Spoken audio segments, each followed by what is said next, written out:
YouTube, what up? It's your boy Ragey. I'm coming back with another video, man. The developers released some latest news about the focus group test they had with 100 Korean players and 100 NA players. We're gonna jump right into this developers notes that was released yesterday. It goes, hello agents from all around the world. I am Charlie Jung. I hope I pronounced that right. A VX developer agent. It is my honor to address myself for the first time. In this developer note, we want to share our development status and what we went on during the playtest. It would be our pleasure if you would sit comfortably and follow us until the end of the developer's note. He goes on to say, before going on, there is something I wish to tell you. Veiled Experts is still in the development, so what we share with you in this note might change in the future as we develop the perfect game. Experts from various fields are working hard to develop Veiled Experts, and we will continue to show steady development performance. And then he says, first, I would like to share our sincere gratitude to the testers who have participated in the playtest.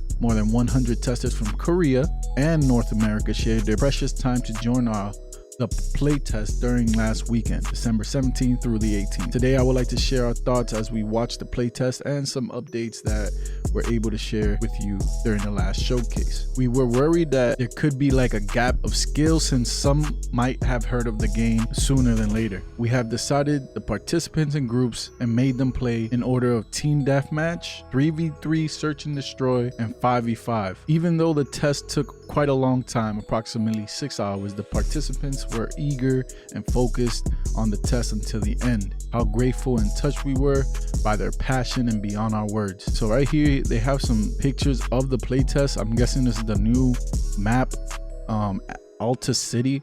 I think that's what it's called. I really like the design of that map. This is actually one of the newer maps and it looks good. Right here they have a picture of the focus group test. It's just a bunch of people in one place bundled together playing the game. It looks pretty cool. I've always dreamt about, you know, joining an event like this, like a social event. You know, you can meet with people, see if you have any potential players that will want to join up with you when the game actually does come out, and you know, interact with different creators and stuff like that. It is still one of my goals to find an event like this in the future for Veiled Experts. Hopefully they have some, you know, LAN events and stuff like that. I will be competing for that. They then say, during the last beta on stream, we have collected data to improve our matchmaking system to be more precise. This improved system was used during the FGT, so the participants can play in fair and just condition. Thankfully, the system worked well and we could see many fierce fights and hard-earned victories during the test. I hope they don't change too much where they make it super slow. I feel like the game had a good pacing and I hope they don't destroy that. And then it says the most surprising part was how the testers were using the newly added tactical item inside the game during the playtest. Testers were using this tactical item in more various ways when we first designed this item in terms of team strategy and tactics. Through this playtest, not only we tested, also collected valuable insights from users in terms of development. Also says, as we monitor playtest in offline and online environment, we become certain once more that Veiled Experts is a game that is fun to watch. We are sure that people will have fun watching Veiled Experts League, but felt a need for features that strengthen the spectating function. Important information needs to be delivered clearer so viewers can watch the game or league more fun with ease. Now this topic right here excites me because it shows that they want actual competitive gameplay and they want to see a league, an actual league. And for me, I always go towards competing in major events and stuff like that. I like to consider myself a pro player from all the years of me gaming. I did play the global beta, but right here under rankings, I can actually show you that I actually ranked in the top global. I had more than 300 games played and I was one of the only ones who averaged a 3.0 KD. I was striving to be number one, but in the last few days of the beta, I was unable to play due to family matters. I think it was still dope to rank number 27 globally, and I'll be aiming for that number one spot when the game is released. Stay tuned to that. He then goes, when we develop the game, we sometimes find it difficult to achieve the goal during the process due to many reasons. However, we do our best to craft and furnish a new test build to make the game better and nervously wait as the build undergoes such playtests for feedbacks. Many things come into our mind as we wait. Should we have looked at it with more various perspectives? Are the new features comfortable to use? Could it cause more problems? However, we believe in such hardships we overcome and such consideration we can go through are what makes us develop Build Experts as fun game. We would like to talk more about the playtest, but for now, we need more time to further analyze the survey the testers have made for us. Through the playtest, we mostly found our actions and improvements on the game have worked well. Lessons and data we got from the playtest are priceless, and it's our duty to improve Build Experts with the surveys left by the testers. The responsibility is heavy, but we will do our best to perfecting our game. So he says improve Build Experts with the surveys left by the testers. Now that concerns me because not only were the testers so limited, only 200 people, most of those people are probably not even competitive players. I feel like it shouldn't just be based off that completely, mostly because that's a small number of players compared to the entire community who played the game and actually loved it. He goes on to say, we would like to share the changes in the store first. Previously, the dev team were planning to create an original store of Build Experts. However, after hearing many agents finding it difficult to use, we decided to provide agents with more familiar type of store and rework the store in following ways.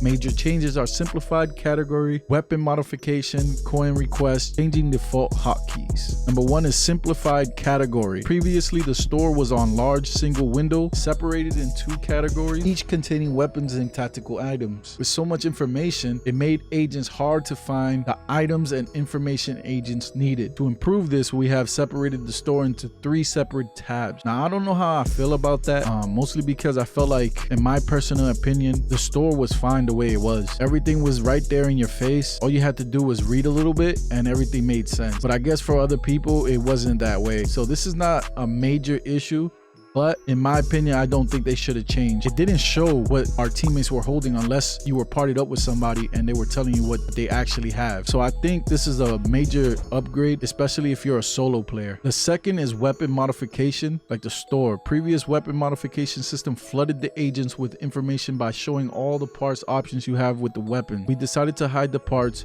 when you are not modifying the weapon. Scopes will be showed as a main, which is what we think most important part when you get into shootout. Parts will only show up when you want to modify the weapon. Also, you will be able to check and modify the parts faster than before just by hovering the cursor over the weapon like before. Again, this is another UI fix. I think it's improvement because in the global beta, it was a little laggy in a way. And when I say laggy, I mean images showing up was just a little slower and it wasn't as fluent. So that's a plus. Now, this is another thing, especially if you're a solo player. Sometimes when you're not partied up with players, they have their voice chat off and you don't want to just type it out all the time because people aren't paying attention to the chat. Requesting coins and having the agents in game speak saying they need coins is also a bonus. So I like this feature right here. And the next part about this article is really my favorite subject. He speaks on damage calculation method changes. It says Build Experts did not have the concept of penetration before. So even though the attacker made precise shots, there were some occasions where they get unlucky and deal much less damage due to this lack of penetration. For example, if someone shoots the enemy in the middle of the chest with an M24, the enemy should be downed immediately. This was a big problem in the beta. There was moments where I would shoot people with sniper rifles clear in the chest area, upper neck area, and I didn't know what it was at the time. But due to the fact that there was no penetration system, it would register like if I hit them in the arm, if their arm was in the way. And I never understood what was going on. I was sure, there was times I was sure I'm hitting them clear straight in the chest or head, and it will register as if their hand was in the way. So I'm really glad they seen this and just instantly worked on it. Even though you precisely aim and shoot the center of the chest, the hitbox of arms or hands of the enemy will block the shot and take the hit instead and result in taking less damage. That's what I was talking about. And then they talk about the new tactical item. It says we would like to introduce the UPS, a new tactical item developed by VX Office. VX Office is a developing series that tactical items with various new technologies. UPS is one of them, and today we are happy to introduce this item to agents. UPS stands for Umbrella Umbrella Protection System, which is the tactical item developed from VX Tech Development Headquarters, key to support agents in various covert missions. It was specifically designed by David Mendy, a friend of Lily Rose and a lead designer of historical Umbrella brand in the United Kingdom. Despite its gorgeous look, UPS is a multi-purpose tactical device that can search and jam the enemy and provide cover as a turret. This right here, I don't know how I feel about it, mostly because there's already a Juggernaut in the game, and now imagine having a Juggernaut and an Umbrella with a turret. Man, I hope they really implemented this in a way that it's not overpowered, because I feel like it's gonna change the pace of the game, and this is exactly what I was nervous about. Things like this and equipment that could potentially make the game slower due to overpowered weapons. But I guess we're gonna have to wait and see until the beta comes. So it says the EMP function, upon its installation, UPS will find enemies around it and have EMP effect to them. When targets are affected by EMP, their sights will blur and minimap will stop working, and their position will be revealed to the enemy for a short duration of time. Be cautious to do not get hit by an EMP. Here we got a picture of it. It says the durability of UPS is quite high, that it can block bullets. However, the materials used for UPS is focused on lightweighting, though it is weak against direct physical damage such as melee attacks. If enemies have deployed UPS, you could sneak up on it and destroy it with melee attacks. Or when you think your team has reached its strategic limits, you can deploy UPS to turn the tide of a battle. Catch your enemies by surprise. That will be the end of our review and playtest and first dev notes for today. I hope you liked it, and I will end the note here. We hope you finish what is left of 2022 happily, and we will return in the future with the next Veiled Experts dev note. Happy holidays and happy new year. And that's the end of the dev notes. I hope they continue to keep us updated more frequently. Hopefully we don't have to wait several months or several weeks to get updates. And with that is the end of the video, man. If you liked the video, please consider subscribing, hitting a like, and you already know I'm gonna catch you guys in the next one.